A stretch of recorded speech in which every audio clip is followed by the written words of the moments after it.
Today we will discuss prospectivity and retroactivity.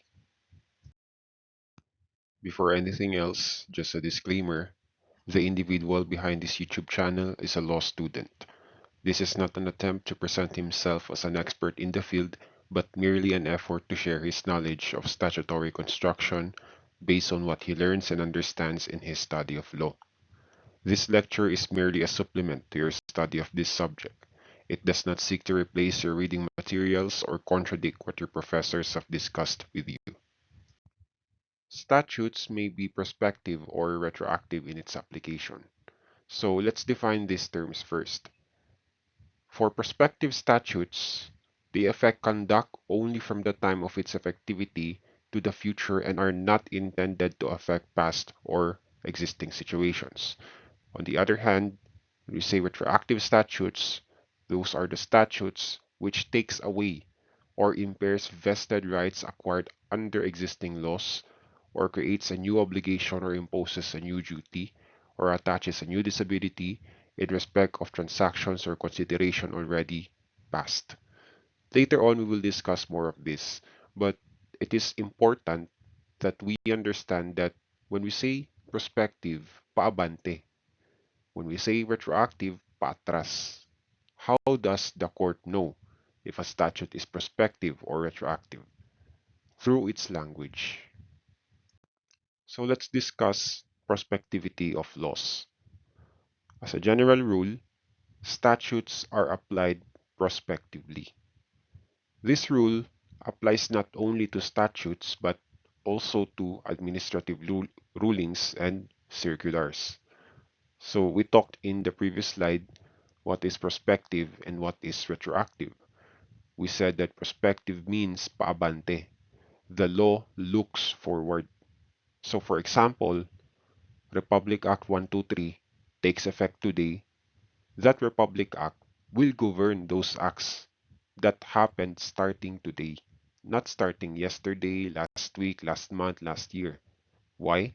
Because as a general rule, Republic Act 123 applies prospectively, meaning paabante. So what is the reason why we have this rule? A law is a rule established to guide actions with no binding effect until it is enacted. Hence, it has no application to past but only to future times. This is why it is said that the law looks to the future only and has no retroactive effect unless, take note of this, unless the legislature may have formally given the effect to the law. So that's the reason why we have this general rule. Bakit nga ba discourage ang retroactive application of laws? Because it will work injustice. Of course, it would also be unfair. Kasi 'di ba, for instance, it is a well-settled rule that passing grade in school is 75%. Kung ang grado mo is 75 or 75 to 79, pasado na yan. Palag-palag na tayo dyan. Now, what if after you graduated, you got a job, and then suddenly a law was passed saying that passing grades should be 80% and it will have retroactive application, meaning all those who obtain lower grades should retake the subjects. Do you think that's fair? I hope I am making sense. So what is the basis of this general rule? It is Article 4 of the Civil Code.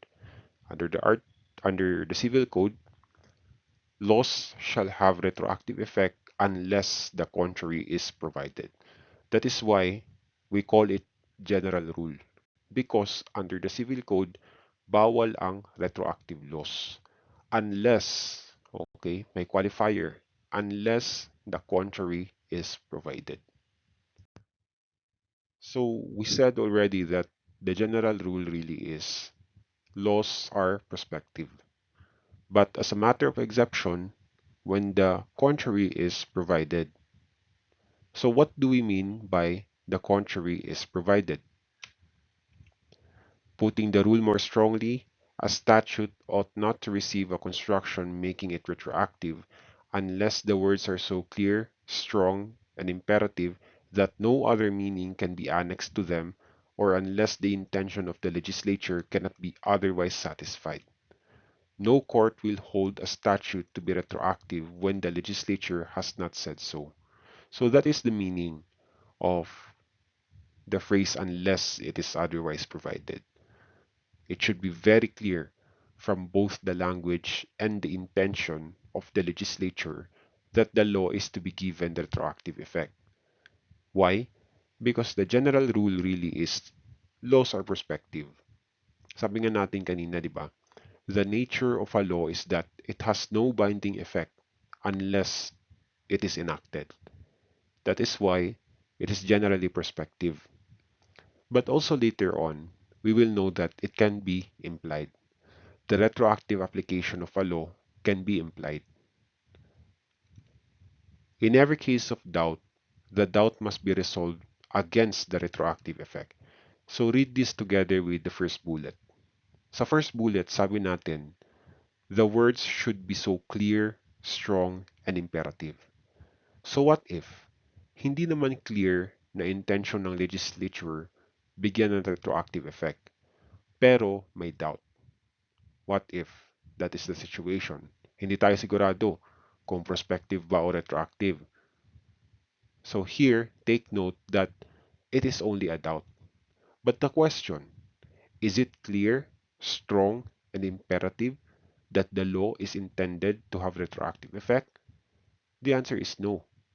Therefore, the law is prospective. No court will hold a statute to be retroactive when the legislature has not said so. Again, the duty of the courts is only to interpret and construe the law.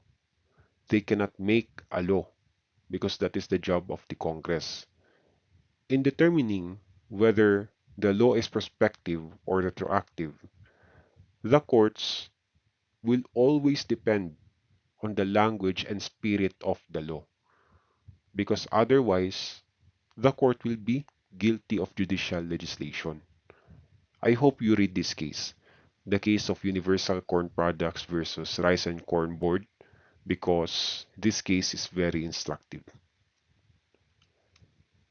So, a statute may not be construed and applied retroactively if it impairs substantive right that has become vested, as disturbing or destroying existing right embodied in a judgment, or creating new obligations with respect to past transactions, as by establishing substantive right to fundamental cause of action where none existed before and making such right retroactive, or by arbitrarily recreating a new right or liability already extinguished by operation of law.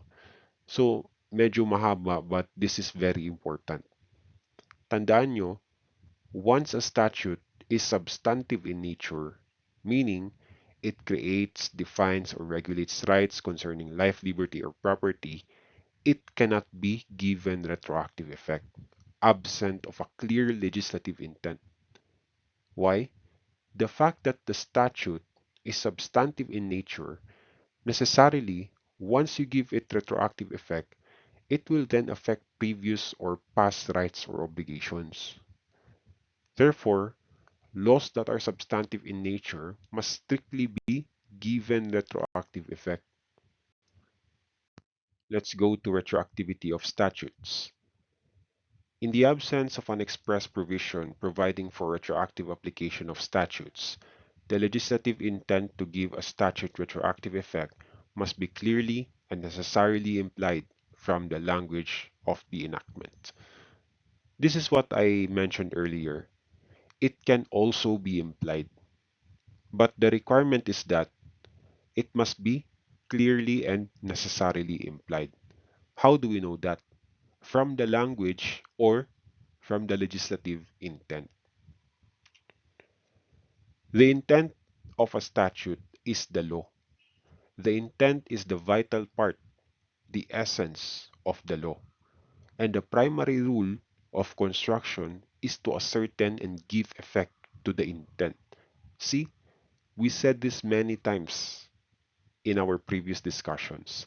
The primary purpose of statutory construction is to ascertain and give effect to the intent of the legislature. That's the reason why, when the courts determine whether a particular law can be given retroactive effect, intent is the most important. Why?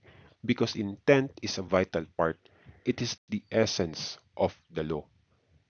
It is that intent which the court ascertains and give effect. At this juncture, we will discuss what are the laws that may be given retroactive effect. First, we have procedural rules. These are the provisions prescribing the method by which substantive rights may be enforced in courts of justice. So, we actually discussed this in the previous chapter. In fact, we differentiated procedural rules and substantive law. Again, when we say procedural rules, these are the provisions prescribing the method by which substantive rights may be enforced in courts of justice. So, kung ang substantive law ang nagbibigay ng rights, ang procedural rules naman ang nagbibigay ng method kung paano natin i-enforce yung substantive rights natin. The retroactive application does not violate any right of a person adversely affected. Neither is it constitutionally objectionable. The reason is that, as a general rule, no vested right may attach to or arise from procedural laws and rules. It has been held that a person has no vested right in any particular remedy, and a litigant cannot insist on the application to the trial of his case, whether civil or criminal, of any other than the existing rules of procedure. So, we discussed earlier that laws that are substantive in nature cannot be given retroactive effect. Again, bakit?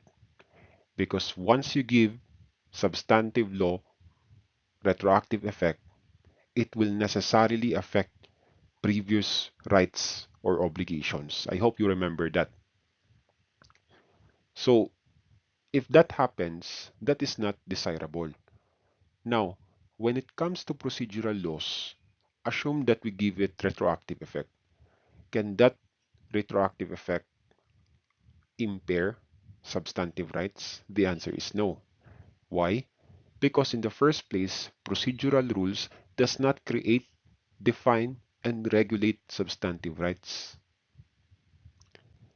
So, as a matter of exception, the rule does not apply where the statute itself expressly or by necessary implication provides that pending actions are exempted from its operation, or where to apply it to pending proceedings would impair vested rights. Under appropriate circumstances, courts may deny the retroactive application of procedural laws in the event that to do so would not be feasible or would work injustice. Nor may procedural laws be applied retroactively to pending actions if to do so would involve intricate problems of due process or impair the independence of the courts. So in every rule, there is an exception. Here, the exception is when procedural rule expressly provides or there is a necessary implication that it has no retroactive effect. So let's have this case of Systems Factors Corporation et al. Versus NLRC. I hope you read this case because this case is quite technical. However, it is very instructive. So let's go to the facts. What happened in this case? Petitioners received the NLRC judgment on August 10, 1999, and a motion for reconsideration thereto was filed on August 20, 1999. On November 25, 1999, petitioners received NLRC resolution dated November 11, 1999, denying their motion for reconsideration. Hence, on January 24, 2000, petitioners filed a petition for certiorari pursuant to Rule 65 with the Court of Appeals. Take note of the material dates. Kailan na-receive ang NLRC judgment? August 10, 1999. Kailan na-receive ang denial of motion for reconsideration? November 25, 1999. Kailan nag-file ng petition for certiorari? January 24, 2000. Malinaw? Let's proceed.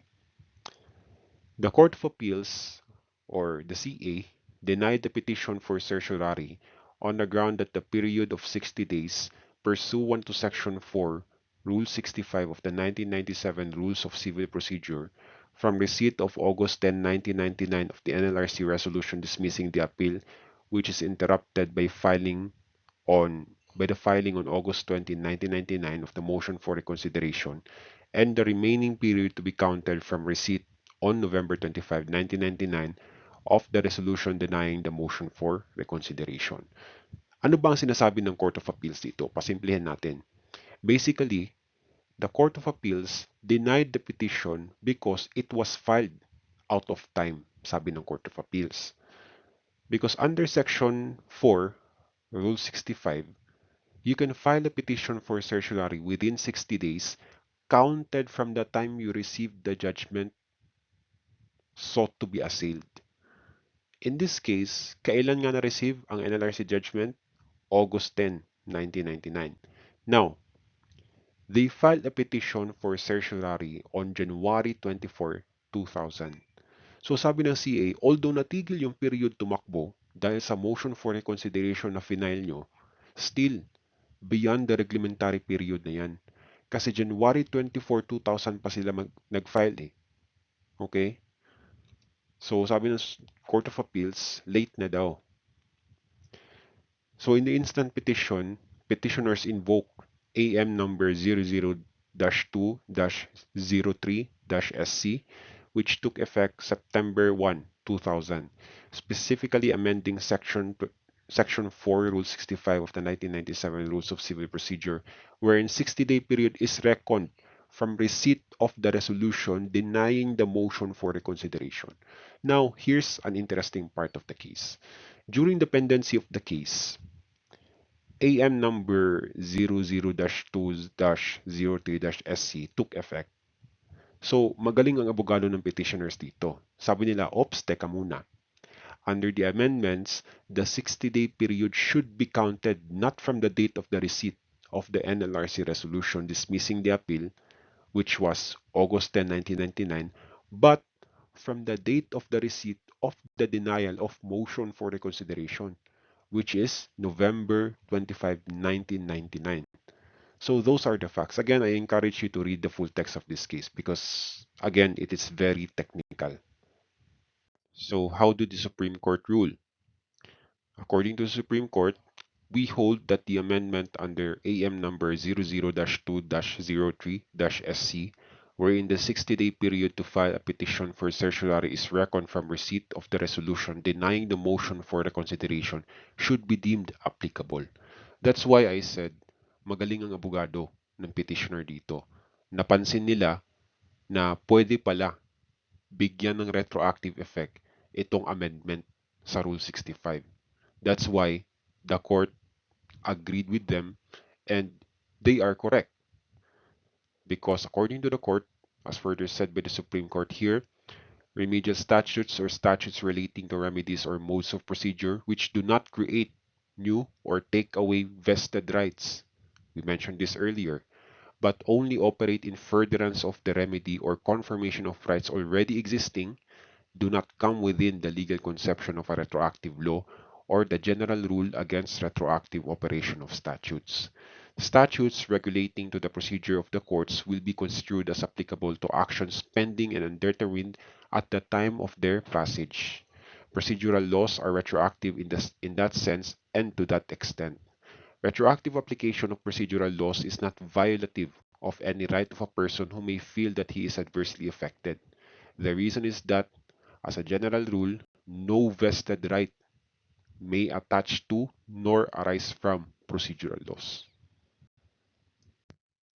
Next, we have police power. The police power of state extends to the protection of the lives, limbs, health, comfort, and quiet of all persons and the protection of all property within its borders.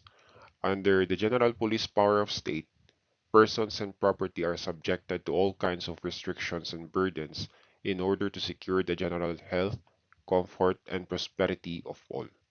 I hope you will not forget the idea of police power because this is one of the fundamental powers of the state, di ba? When we say police power, it is the power of the state exercised to promote the general welfare of the people.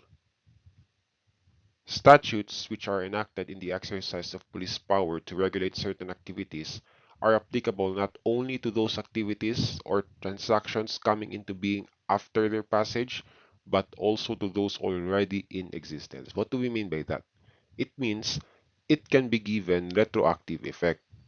Now, what do you think is the reason why statutes which are enacted in the exercise of police power of the state can be given retroactive effect? The reason is that the non-impairment of the obligations of contracts or of vested rights must yield to the legitimate exercise of the power by the legislature to prescribe regulations to promote health, morals, peace, education, good order, safety, and general welfare of the people. In other words, the police power will prevail because we learned in Constitutional Law 1 that police power is least limitable, correct? That's why even if it will result to impairment of contracts or of vested rights, its retroactive effect can still be allowed. Let's have this case of Ortigas and Company versus Court of Appeals. The facts are as follows. Ortigas and Company sold a parcel of land to Emilia Hermoso with restrictive clauses in the contract. Specifically, it shall be used exclusively for residential purposes only, and not more than one single-family residential building will be constructed thereon. These conditions were duly annotated on the Certificate of Title. In 1981, the Metropolitan Manila Commission enacted MMC Ordinance Number 81-01, reclassifying a portion of Green Hills subdivision, including the lot in question, as a commercial area. Take note of that. A portion of Ortigas Avenue from Madison to Roosevelt streets of Green Hills subdivision where the lot is located. Ismael Mathay leased the lot to Emilia Hermoso and JP Hermoso Realty Corp. The lease contract did not specify the purposes of the lease. Thereupon, private respondent constructed a single-story commercial building for Green Hills Auto House, a car sales company. So here, let's simplify the facts. The contract stated that it shall be used for residential purposes only. Okay? But because of MMC Ordinance 81-01, the land in question is now classified as a commercial area. Now, because of this, private respondent constructed a single-story commercial building. So we can see here already that the contract has been in existence before the MMC ordinance. Now, the question is, can the MMC ordinance be given retroactive effect? Stated otherwise, should the MMC ordinance prevail over the contractual stipulations? How did the Supreme Court rule? In general, we agree that laws are to be construed as having only prospective operation, lex prospiciet, non respice. Equally settled, only laws existing at the time of the execution of a contract are applicable thereto, and not later statutes, unless the latter are specifically intended to have retroactive effect. A later law which enlarges, abridges, or in any manner changes the intent of the parties to the contract necessarily impairs the contract itself and cannot be given retroactive effect without violating the constitutional prohibition against impairment of contracts. So that's the general rule. Okay, we know that already.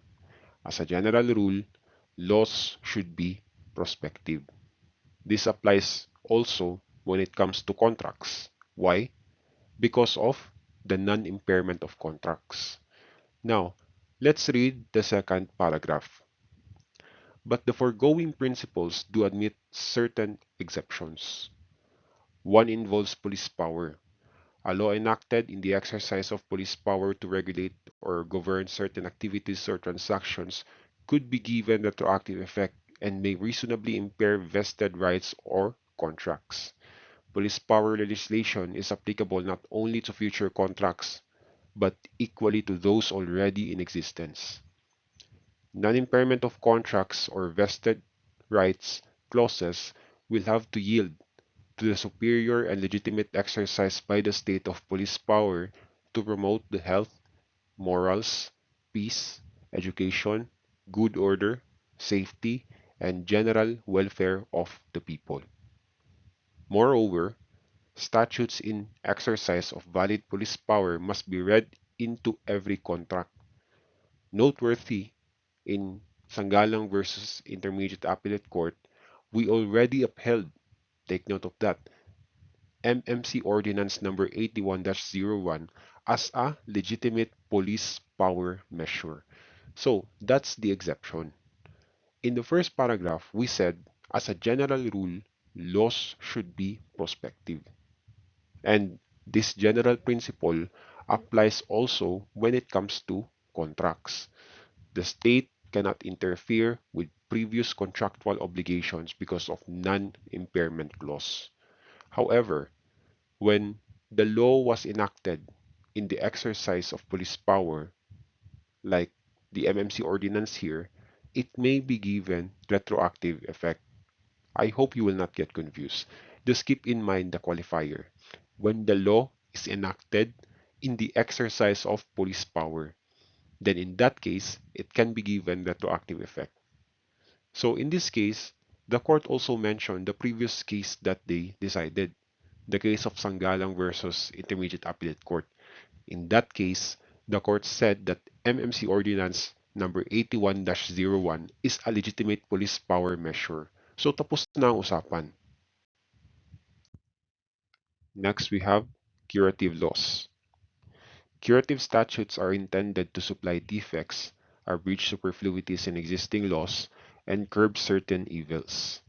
Basically, when we say curative laws, there is already a law that is existing. However, that existing law is defective, or sometimes there are instances when passing curative laws is necessary to update and harmonize similar and related provisions, or sometimes to remove the ambiguity. According to Tolentino, curative statutes are those which undertake to cure errors and irregularities, thereby validating judicial or administrative proceedings, acts of public officers, or private deeds and contracts which otherwise would not produce their intended consequences by reason of some statutory disability or failure to comply with some technical requirement. They operate on conditions already existing and are necessarily retroactive in application. Agpalo, on the other hand, says that curative statutes are healing acts, curing defects and adding to the means of enforcing existing obligations, and are intended to supply defects, abridge superfluities in existing laws, and curb certain evils. By their very nature, curative statutes are retroactive and reach back to past events to correct errors or irregularities and to render valid and effective attempted acts which would be otherwise ineffective for the purpose the parties intended. So those are the purposes of curative statutes or curative laws. Tinatama mo lang yung defects. Sinusupply mo lang yung dapat isupply para hindi ambiguous o nakakalito ang batas. To better understand this, let's have an illustrative case. Let's have this case of Republic of the Philippines versus Pasig Rizalco Incorporated. In this case, the facts are as follows. In 2010, Esperanza filed before the RTC an application for original registration of title over the subject property for and on behalf of the latter. No opposition was entered against the application after due notice and publication. Thus, an order of general default was entered against the whole world, with the exception of the Republic of the Philippines. Subsequently, PRCI presented its evidence ex parte. The RTC found that the evidence on record convincingly established that PRCI and its predecessors in interest had been in open, actual, continuous, adverse, and notorious possession of the subject property in the concept of an owner for a period required by law for the acquisition of title. On January 3, 2012, the Republic through the Office of the Solicitor General assail the RTC decision before the CA via Rule 41 or appeal. So let's simplify. In this case, the point really of the Office of the Solicitor General or the OSG is that Esperanza was not able to establish whether the subject land is alienable and disposable. That's one of the requirements kasi for the petition for judicial declaration of an imperfect title. Okay, take note of that. The land should be classified as alienable and disposable. So the plaintiff here presented evidence, but the Supreme Court said that the evidence are not enough. But then, a new law take effect, Republic Act 11573. Under the old law kasi, it is very difficult to prove whether the land is considered alienable and disposable. You need to establish that the land is alienable and disposable and it is no longer intended for public use or public purpose by the state. But because of Republic Act 11573, if that land has no prior state use, there is no need for you to present evidence saying that the land is no longer intended for public use or public service. So mas madali na sa bagong batas. Now, here's the question. Will Republic Act 11573 apply in this case? The answer is yes. According to the Supreme Court, to be sure, the curative nature of Republic Act 11573 can easily be discerned from its declared purpose, that is, to simplify, update, and harmonize similar and related provisions of land laws in order to simplify and remove ambiguity in its interpretation and implementation. Moreover, by shortening the period of adverse possession required for confirmation of title to 20 years prior to filing, the amendment implemented through Section 6 of Republic Act 11573 created a new right in favor of those who have been in possession of alienable and disposable land for a shortened period provided. The retroactive application of this shortened period does not impair vested rights, as Republic Act 11573 simply operates to confirm the title of applicants whose ownership already existed prior to its enactment. In other words, Republic Act 11573 can be given retroactive effect because it is curative in nature. I know the facts of this case is quite technical, especially if you have not taken your property law yet. But I hope you are getting the idea of how curative laws work. In curative laws, you are curing the defect of previous laws. That's why it can be given retroactive application. But I hope you will not forget the one that we discussed earlier when it comes to statutes that can be given retroactive effect. There is always a condition that it should not impair vested rights. Now, question. If a curative law impairs obligations or disturbs vested rights, can it be given retroactive effect? I just mentioned this. The answer is no. While remedial or curative statutes are forms of retroactive laws, they will not be given retroactive effect if to do so will impair the obligations of contract or disturb vested rights. Only such administrative or curative features of the statutes as will not adversely affect existing rights will be given retroactive operation. So that's the limitation of the rule. Next, we have penal laws. Penal laws may be applied retroactively if the following conditions are present. First, penal law is favorable to the accused, and second, the accused is not a habitual delinquent. The reason why I bolded the term may, it's because the general rule is that penal laws are applied prospectively.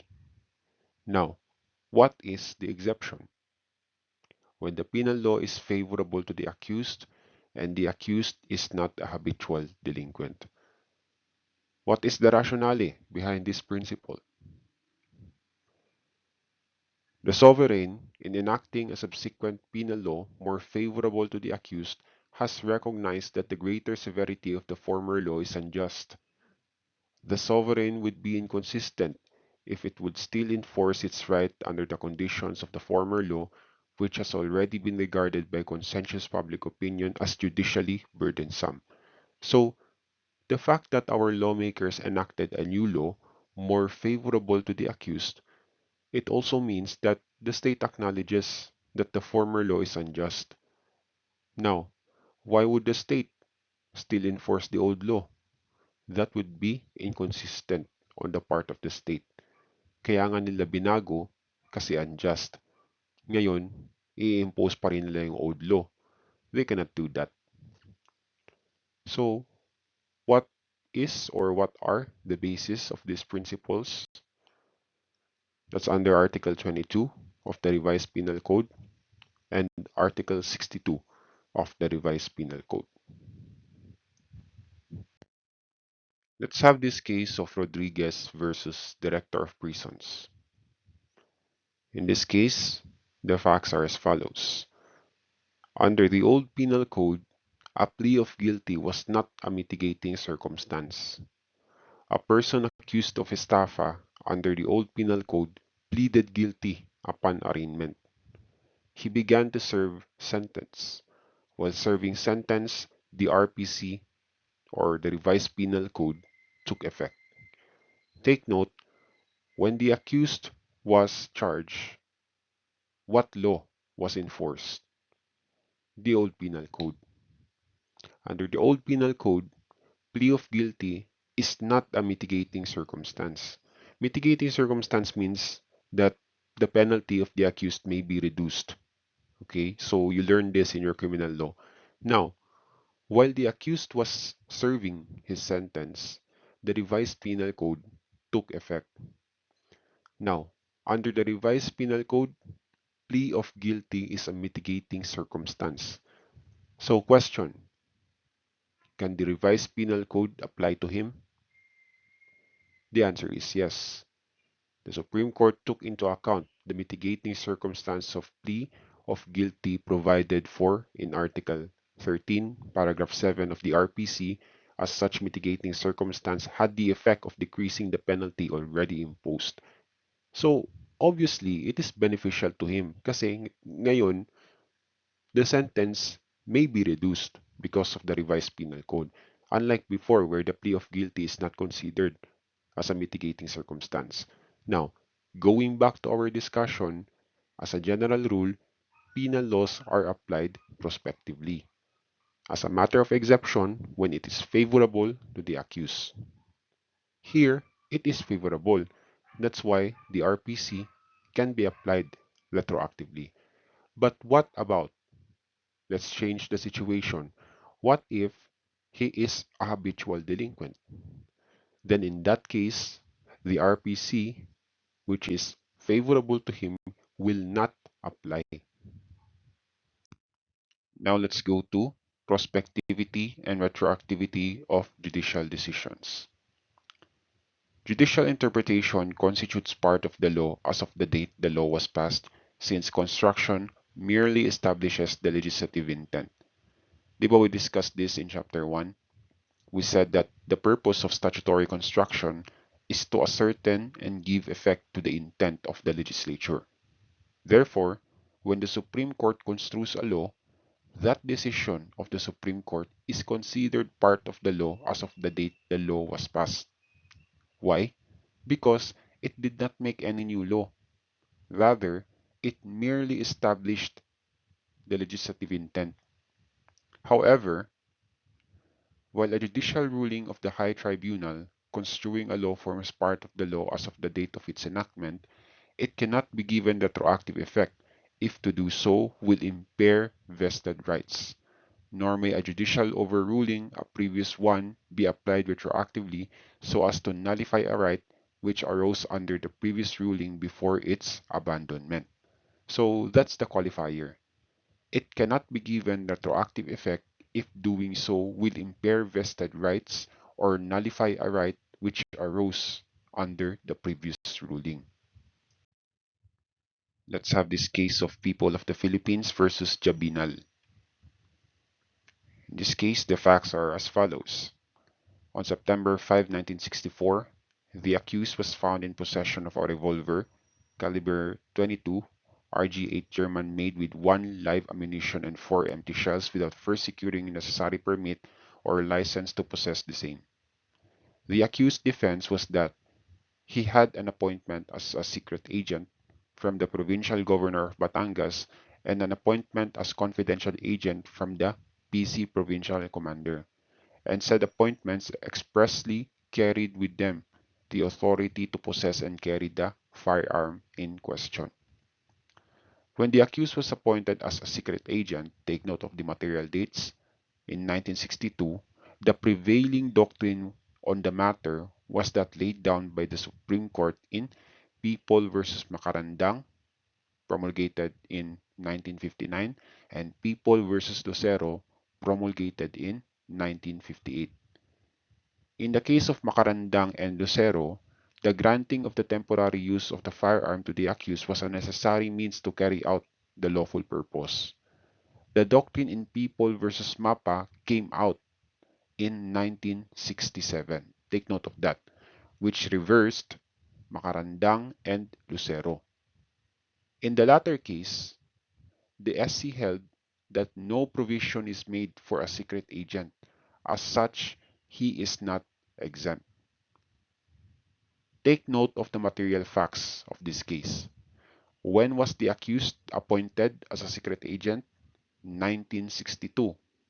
Now, what was the prevailing doctrine during that time? People versus Macarandang and People versus Lucero. Take note of that. Now, here comes People versus Mapa, which came out in 1967. So, the question is, what case should apply to the accused? Because if we apply People versus Mapa, he will be convicted. If we apply People versus Macarandang and People versus Lucero, he will be acquitted. How did the Supreme Court rule? The Supreme Court said the accused must be acquitted. It is true that the doctrine was overruled in the Mapa case in 1967, but when a doctrine of this court is overruled and a different view is adopted, the new doctrine should be applied prospectively and should not apply to parties who had relied on the old doctrine and acted on the faith thereof. This is especially true to the construction and application of criminal laws, where it is necessary that the punishability of an act be reasonably foreseen for the guidance of society. It follows, therefore, that considering that appellant conferred his appointments as special agent and confidential agent and authorized to possess a firearm pursuant to the prevailing doctrine enunciated in Macarandang and Lucero, under which no criminal liability would attach to his possession of said firearm in spite of the absence of a license and permit, therefore, appellant must be absolved. Certainly, appellant may not be punished for an act which at the time it was done was held not to be punishable. Again, take note, the accused was appointed when? In 1962. And then, the case of People versus Mapa came out only in 1967. Sabi ng Supreme Court, it cannot be applied to the accused because the case of People versus Mapa is meant to be applied prospectively. Therefore, the accused must be acquitted based on the case of Macarandang and Lucero. That would be all. Thank you for listening. May your love for the law remain strong as always. Maraming salamat po.